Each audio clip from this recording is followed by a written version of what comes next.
Alors bonjour, on est ici au cégep de Lévis-Lauzon, il est 16 heures.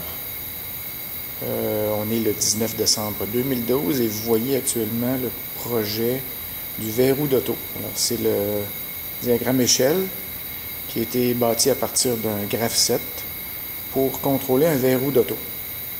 Alors ça fonctionne sur l'automate Zen, l'automate Zen qui est ici. Et ça contrôle le verrou d'auto qui est juste ici.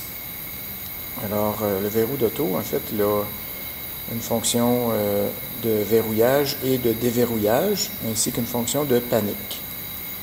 Alors, les boutons de verrouillage et déverrouillage et panique sont là, les trois boutons. Alors, et le verrou lui-même est simulé par un verrou d'auto et une espèce de loquet en métal. Il y a également à l'intérieur des portes. Si j'ouvre la porte ici, il y a une limit switch qui permet de détecter l'ouverture de la porte. Voilà.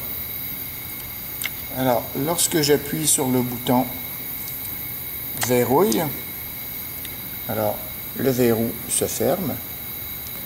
Lorsque j'appuie sur le bouton déverrouille qui est au centre ici, alors le verrou s'ouvre et au bout de 15 secondes, si on ne détecte pas d'ouverture de porte, le verrou se referme par lui-même. Alors si j'appuie à nouveau sur déverrouille et que j'ouvre une porte, la détection vient de se faire et le verrou ne se reverrouillera pas lui-même. Voilà. Alors, je referme la porte et je verrouille pour vous montrer maintenant les phares. Alors, lorsque j'appuie sur déverrouille, les phares clignotent 2 fois. Lorsque j'appuie sur verrouille, les phares clignotent 1 fois. Je vous ai parlé au début du bouton panique.